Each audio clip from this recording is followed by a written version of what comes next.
Kekayaan bukan tanda kemuliaan. Kemiskinan bukan tanda kehinaan dari Allah. Saya paling benci kalau ada melihat orang miskin yang dibatasi rizkinya oleh Allah, di hadapan orang kaya nunduk-nunduk. Hei, Anda bukan orang hina, kenapa harus nunduk-nunduk? Allah tidak menghinakan dengan kemiskinan, dan Allah tidak memuliakan dengan kekayaan. Ingat baik-baik itu.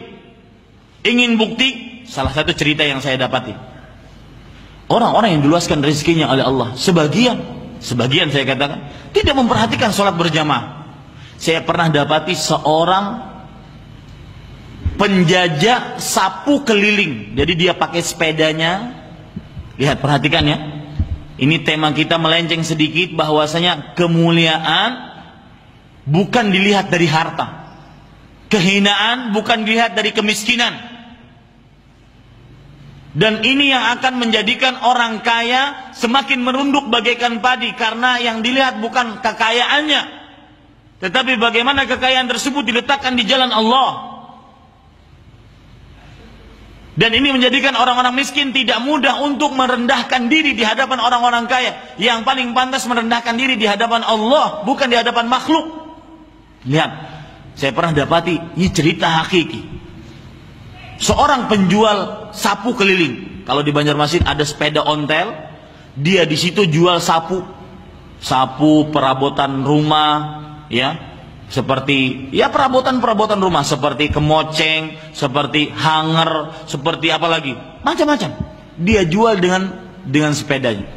Orang ini, para ikhwah sekalian, dia sudah tahu, dan itu terbukti ketika kita lihat pada waktu itu sholat zuhur pada waktu itu. Kita lihat orang ini sebelum zuhur setengah jam sudah di depan masjid. Bahkan masjidnya pada waktu itu pun belum dibuka. Jadi orang ini meskipun dia jualan dengan sepeda, dia sudah memperkirakan, kalau saya ke utara, saya akan dapati masjid itu. Laku tidak laku dagangan saya, yang penting saya bisa sholat berjamaah.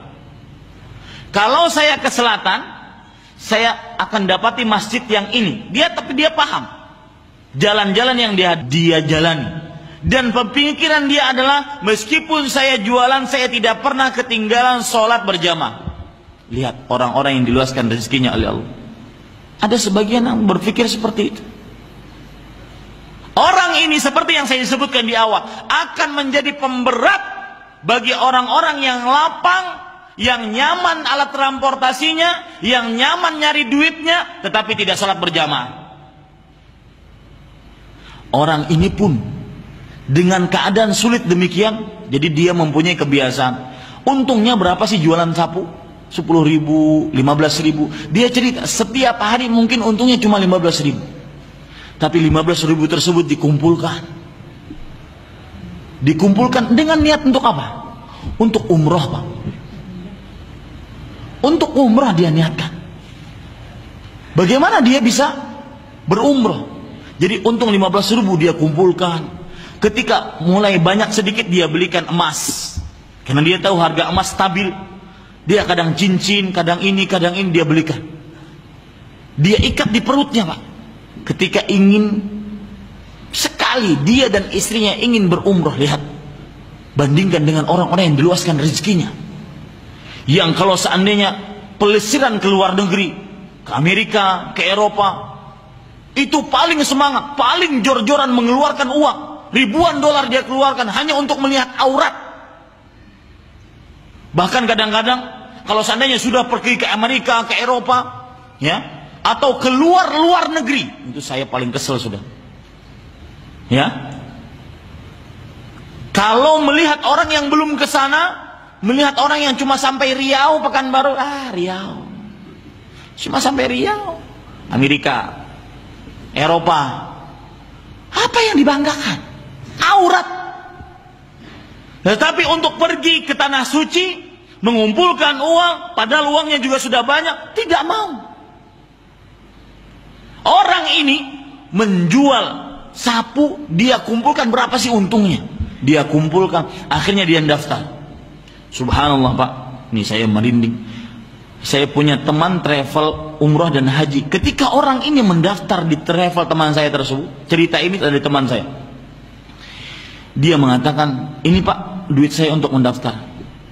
Pak, masih kurang 25 juta karena 2 orang, suami dan istri. Kemudian beliau buka bajunya, beliau buka ikatan kain beliau. Jadi, dan orang ini di Banjarmasin ya adanya, dan masih hidup. Saya ketemu dengan orang tersebut. Dia buka ikatan tersebut, subhanallah. Dia keluarkan emas.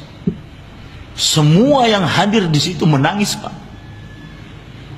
Orang dengan kesempitan rezeki ingin beribadah kepada Allah Subhanahu wa taala.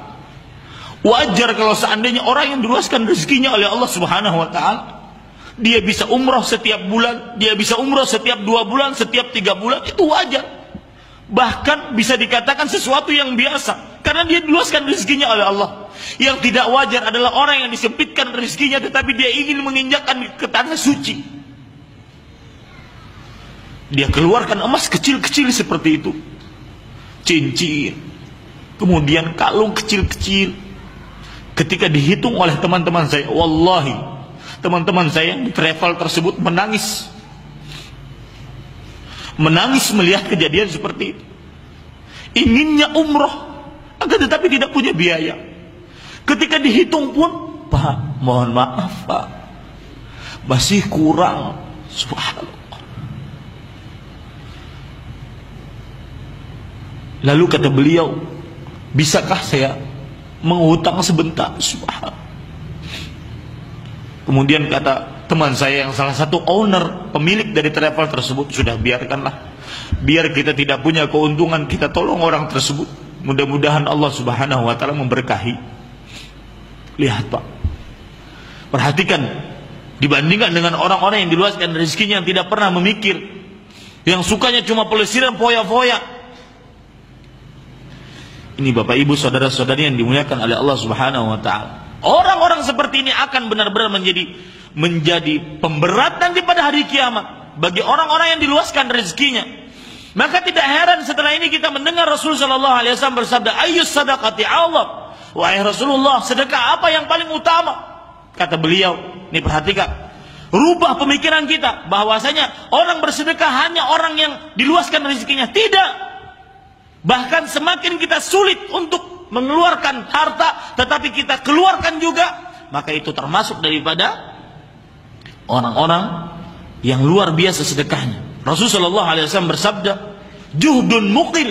Sedekah yang paling besar pahalanya adalah juhdun muqil. Sedekah yang dikeluarkan dalam keadaan sulit, kemudian sedikit harta, penuh perjuangan. Kalau saya keluarkan, saya tidak makan nih, tapi saya beriman kepada Allah. Mana qasat sadaqatun min ma, tidak akan pernah harta berkurang dengan sedekah. Dia keluarkan. Wa ma anfaqtu min syai'in fahuwa yukhlifu. Apapun nafkah yang kalian nafkahkan, maka Allah akan menggantikannya. Maka para ikhwan yang dirahmati oleh Allah Subhanahu wa taala, bersyukurlah. Bersyukur dengan nikmat yang Allah Subhanahu wa taala berikan meskipun itu sedikit.